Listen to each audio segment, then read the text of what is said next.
अस्सलाम वालेकुम व्यूअर्स, मैं हूं Tauqeer Hussain. Viewers, parts of speech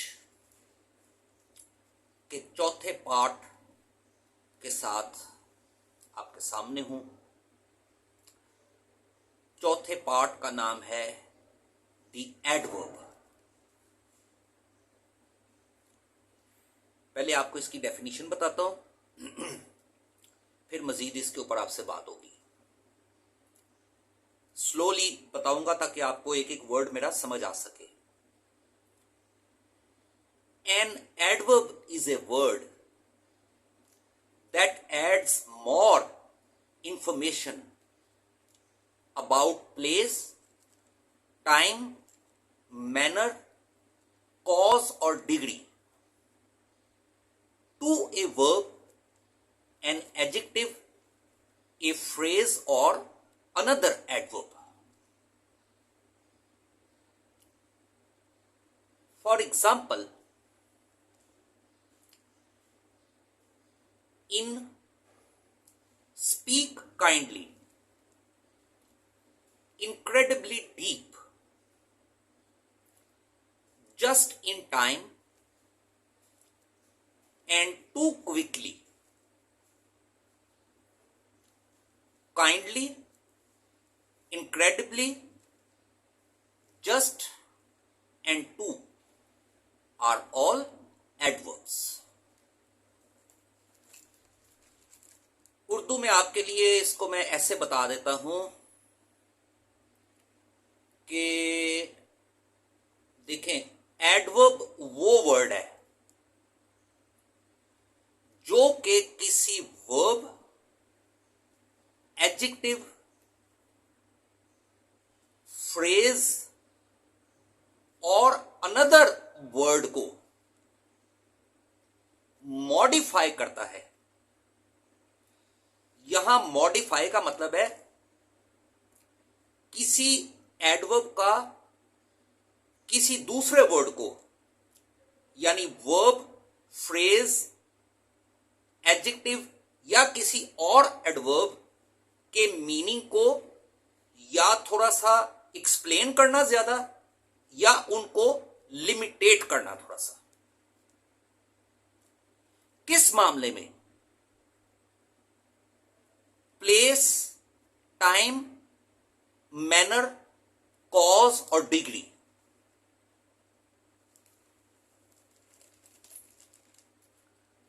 place,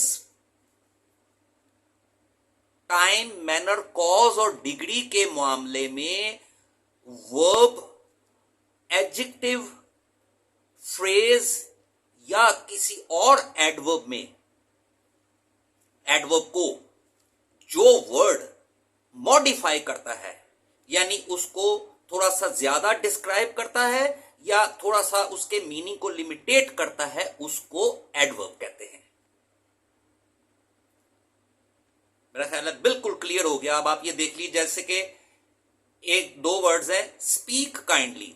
अब स्पीक एक वर्ब है, ठीक है ना, तो आगे काइंडली जो है वो उसको कह रहा है कि आप बोलें जरा काइंडली, नरम अंदाज में। इनक्रेडिबली डीप, डीप क्या हो गया?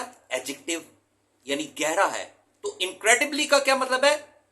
यानी उसको वो कह रहा है कि काफी हद तक, एक मखसूस, वो उसकी हद को, उसकी डेप्थ के लिए इनक्रेडिबल का वर्ड जो है वो यहां पे इस्तेमाल कर रहा है। Just in time, in time का क्या मतलब है? वक्त पे आना। और यहां जस्ट का मतलब है कि बिल्कुल एन, यानी उसके साथ वो एन का एडिशन कर रहा है कि बिल्कुल आप एन वक्त पे आए हैं। टू क्विकली, क्विकली का मतलब है बहुत जल्दी, ठीक है कि नहीं? तो टू क्विकली का मतलब है जल्दी, ठीक है कि नहीं? तो टू लगाने से वो हो गया बहुत ज्यादा जल्दी। अब यहां मैं आपको ये बात बता दूं कि ये जो पार्ट ऑफ स्पीच है ना, इसका आपको हमारे यहां पे खास तौर पे सरकारी स्कूलों में तो और बाकी के भी स्कूलों में, प्राइमरी और सेकेंडरी एजुकेशन में, इसका नामो निशान ही नहीं है। वो जिस तरह एक पार्लियामेंटेरियन लैंग्वेज का एक वर्ड है, एक्सपंज कर देना, किसी चीज को किसी में से निकाल के ना फाड़ के या टीयर करके फेंक देना।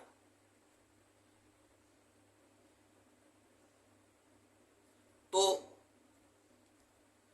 जब आपने बच्चों को स्कूल में पढ़ाया ही नहीं, तो वो आपके बोर्ड के पेपर में शामिल भी नहीं है, बल्कि बोर्ड के चूंकि बोर्ड के पेपरों में शामिल नहीं है, इसलिए स्कूलों में नहीं पढ़ाया जाता। स्कूल चलते हैं बोर्ड के हिसाब से। वो कहते हैं हम यहां पे किस लिए इतनी तैयारियां करवाएं जिनका आगे जाके एग्जामिनेशन ही नहीं होना, असेसमेंट ही नहीं होनी, वो पेपर में नहीं आनी। आपको मजीद थोड़ा सा इसको एडवर्ब को एक और मिसाल के साथ एक्सप्लेन कर देता हूं, गौर से अब आप देखिए, सुनिएगा इसको। He is rather lazy, but solves the sum quite correctly. So the teacher is much pleased with him. अब आप ये देखिए यहां पे कि एडवर्ब किन किन वर्ड्स को मॉडिफाई कर रहा है। रादर मॉडिफाई कर रहा है लेजी को। ही इज रादर लेजी। लेजी क्या है? एडजेक्टिव है। क्वाइट मॉडिफाई कर रहा है करेक्टली को। क्वाइट करेक्टली, गौर से देखिएगा, he is rather lazy but solves the sum quite correctly. ठीक है ना? क्वाइट कर रहा है करेक्टली को, जो कि एडवर्ब है। करेक्टली एडवर्ब है, क्वाइट उसको भी मॉडिफाई कर रहा है, जबकि करेक्टली ऑलरेडी सॉल्व्स को मॉडिफाई कर रहा है। देखिए, सम करेक्टली सॉल्व हो रहा है। सॉल्व जो है वो सम के लिए, सॉल्व का मतलब है हल करना। हल हो रहा है करेक्टली, ठीक है कि नहीं? करेक्टली उस हल करने को मॉडिफाई कर रहा है, और क्वाइट करेक्टली को मॉडिफाई कर रहा है। ठीक है? So the teacher is much please with him, और प्लीज को मॉडिफाई कर रहा है मच। टीचर खुश है। तो rather, quite, correctly and much are all adverbs. ये है एडवर्ब का इंट्रोडक्शन। इसकी मैक्सिमम ये डिटेल है, मैक्सिमम डेफिनेशन है, इससे ज्यादा इसकी डेफिनेशन कहीं मौजूद नहीं है। अब क्या क्या प्रॉब्लम है एक टीचर को इसको, इन चीजों को तैयार करने में? सोचें आप, ये कितना बड़ा जुर्म है। 25, 30, 40 बच्चों के सामने एक टीचर अपनी ऑडियंस का, स्टूडेंट्स का फ्यूचर मेकर होता है। तो या तो आपने जानबूझ के उनको नहीं करवाते, जिसकी मैं एक वजह बता चुका हूं कि वो बोर्ड के पेपरों में ये चीजें शामिल नहीं है, तो या फिर लैक ऑफ कॉम्पिटेंस है, खुद नहीं आते टीचरों को ये चीजें, उन्होंने ये पढ़ी नहीं हुई टीचर ने। अब एक बात बड़ी नेचुरल सी है कि जो इसमें पहले अपनी उसमें वो बता चुका हूं आपको, इंट्रो की वीडियोस में बता चुका हूं कि जो भी हमारे यहां से मास्टर करते हैं, सो कॉल्ड जो मास्टर करते हैं, वो इसी लेवल की असेसमेंट से गुजरे होते हैं ना। बेबहा बंदे जो हैं वो उन्हीं स्कूलों में जाके टीचर लग जाते हैं जहां पे वो कभी खुद स्टूडेंट रहे होते हैं। तो जो उन्होंने वो स्कूल का जो पैटर्न फॉलो किया होता है, वो आगे दोबारा से वो खुद वहां पे डिलीवर करना शुरू कर देते हैं, नई ऑडियंस को डिलीवर करना शुरू कर देते हैं, और 20-20, 25-25 साल तक यही चलता रह रहा है। तो लिहाजा ये इंग्लिश एक जुबान है, एक लैंग्वेज है, ठीक है, और जिसकी जुबान है उसने इसको 9 सालों में पढ़ा के दिखाया। 14 साल तक के बच्चे को उसने पढ़ा के दिखाया 9 सालों में। वो उसके बगैर ओ लेवल में जाने नहीं देते वहां पे, वो रिकमेंड नहीं करते उस बच्चे को ओ लेवल में जाने के लिए। जिसने के 9th तक अपनी लैंग्वेज कंप्लीट ना कर ली हो, क्योंकि ओ लेवल का काम आप लैंग्वेज की कमांड के बगैर नहीं कर सकते। तो फिर आगे उसके बाद एएस लेवल जो है और फिर जो A2 लेवल है वो तो उससे भी आगे 2 हाथ आगे हैं।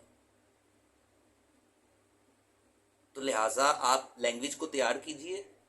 मैं अल्हम्दुलिल्लाह आपको मैक्सिमम डिटेल जो है, मैक्सिमम इसका जो लेवल है वो मैं यहां पे आपको डिलीवर कर रहा हूं। और ये मेरा फर्ज बनता है करना, क्योंकि मुझे ये प्रोडक्ट मालूम है, अल्लाह ने मुझे इसकी तौफीक दी कि मैं इसको पढ़ सका, इसको समझ सका। अब ये मुझ पे वाजिब हो गया है कि मैं ये आगे लोगों को डिलीवर कर दूं, ताकि मेरे ऊपर ये बात ना आए कि जी मैंने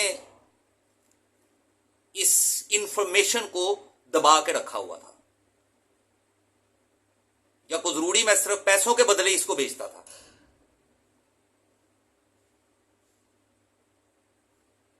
सेम, बल्कि उससे भी ज्यादा मैं इसको जिस तरह प्रोफेशनली सेल करता हूं उससे कहीं ज्यादा मेहनत से और तवज्जो से और बाकायदा लेक्चर को तैयार करके मैं इसको ऑन एयर कर रहा हूं,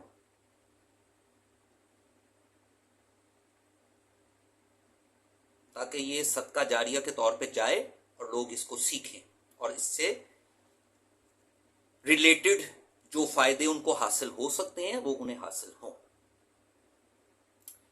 अब थोड़ी सी जो हमेशा एडिशनल एक बात होती है, मैं आपसे वो बात थोड़ी सी शेयर करने लगा हूं। ये देखिए, ये मेरे सामने पेपर हैं ग्रेड 5 का 2011, फिर ग्रेड 5 2012, फिर ग्रेड 5 2013, फिर ग्रेड 8 2011 और फिर ग्रेड 8 2012। 5 पेपर व्यूअर्स ये मेरे मोहतरम लाहौर बोर्ड के मेरे सामने हैं, ये जिनमें से कि 3 ये 5वीं के बोर्ड के पेपर में हैं जो ये लेते हैं, और 2 8वीं के पेपर के बोर्ड के पेपर हैं।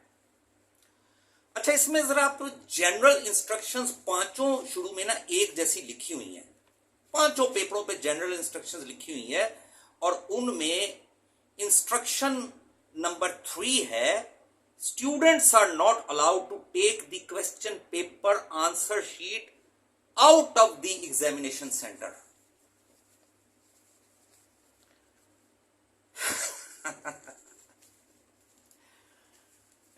पांचवी जमात के बच्चों को नहीं कंट्रोल कर सके, वहां पे रूल को इंप्लीमेंट नहीं कर सके, ऊपर लिखे हुए रूल को इंप्लीमेंट नहीं कर सके कि कोई बच्चा इस पेपर को बाहर लेके नहीं जाएगा, क्वेश्चन पेपर को। आंसर शीट तो खैर नहीं कोई भी लेके जाता होता, क्वेश्चन पेपर ही लेके जाता है ना। तो यहां पे ये देखिए लिखा हुआ है to take the question paper. तो सभी के हाथों में क्वेश्चन पेपर होते हैं, फिर ऊपर लिखते क्यों आप? जब आप 5वीं जमात के लेवल के बच्चे को, जिसकी की उम्र 10 साल है, जब आप उस लेवल के जहनों को रूल्स को तोड़ना सिखाएंगे और रूल्स को फॉलो ना करने का आदी बनाएंगे, तो 18 साल के बाद तो वो तहस नहस कर देंगे हर चीज को। वो तो दिमागी तौर पे, अपनी ज़हनी तौर पे ये समझेंगे ना कि I am the king, I am the master.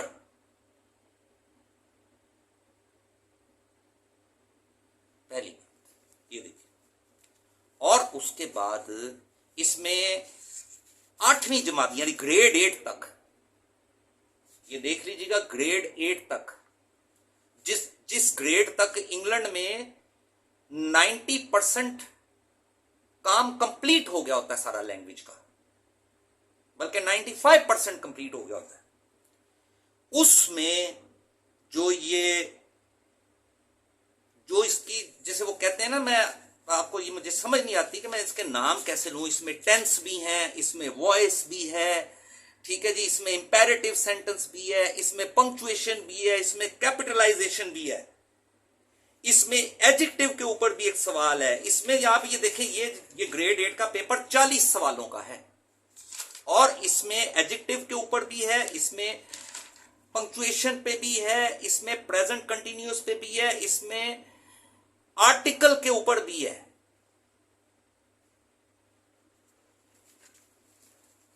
Topic सारे मौजूद हैं लैंग्वेज के, मगर उनकी प्रेजेंटेशन, यानी उनको आप कभी ना कसाई की दुकान पे मुर्गी लेने जाते हैं ना, ठीक है कि नहीं, तो वो जो ठंडी हुई जो मुर्गी जब ज़िबा करने के बाद जब ठंडी हो जाती है ना, तो वो उसको उसमें से निकाल के ना यूं पकड़ के उछका मारता है ऐसे, और उसकी पौनी खाल नीचे उतर आती है, 3/4 उसकी खाल नीचे उतर आती है। ये हशर किया गया है, सेम वही वाला हशर ये इंग्लिश लैंग्वेज की ग्रामर के साथ किया गया है यहां के बोर्ड के ग्रेड 8 के पेपर में। तो मुझे तो टाइम नहीं मिलता, मैंने तो किसी दिन मेरा उधर जाना हुआ लाहौर बोर्ड के दफ्तर के आगे, तो मैंने तो वो जैसे हमारे जो सरदार भाई हैं वो अपने गुरुद्वारे में जाते हुए एहतराम और अदब से कुछ बाहरी माथा टेक देते हैं और बाकी अंदर जाके टेकते हैं, तो मैंने तो लाहौर बोर्ड के गेट के आगे माथा टेकना है वहां जाके। उनकी जो इंग्लिश लैंग्वेज का, इंग्लिश ग्रामर का जो पेपर बनाने की जो टेक्नोलॉजी है ना, वो अनबिलीवेबल तो बड़ा छोटा लफ्ज है उसके लिए, वो बियॉन्ड इमेजिनेशन है। इसीलिए तो सीएसएस के पेपरों में इंग्लिश का जो रिजल्ट है वो 1% आता है, 17,000 में से 250-250 पास होते हैं। और अब पिछले साल या 1 साल पहले या 2 साल पहले, अब वो पहले एक फिल्ट्रेशन लगा दी गई है कि पहले एक प्रिलिमिनरी एग्जाम हुआ करेगा, उसमें उसको जो क्लियर किया करेंगे वो आगे जाके जो मेन पेपर्स हैं उनको अटेम्प्ट करने के लिए एलिजिबल होंगे।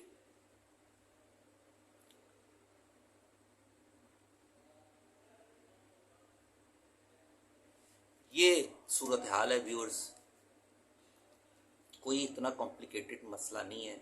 इंग्लिश एक लैंग्वेज है, लैंग्वेज के तौर पे इसको लें, कोई इसमें आप जितना इसको अवॉइड करेंगे ना, अगर तो आपका इसके साथ कंसर्न है, कुछ ताल्लुक है, ये उतना ही आपको हॉन्ट करेगी,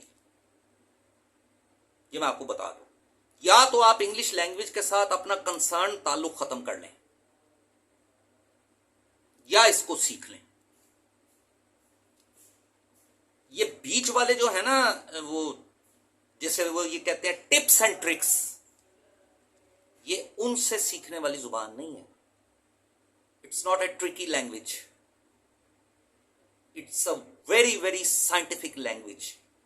इसकी लिंग्विस्टिक्स एब्सोल्युटली साइंटिफिक है, मेरी बात याद रखिएगा।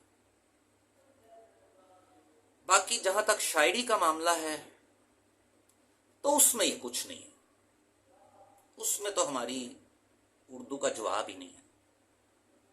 देखें शेर सुने कैसा, हमारी मोहब्बत की नजाकत से अभी नावाकिफ हो तुम, हम उसे जीना सिखा देते हैं जिसे मरने का शौक हो। सुभान अल्लाह, क्या बात है। ये डूब मरने वाले अल्फाज शायरी के इंग्लिश में नहीं मिलेंगे। Thank you for your time.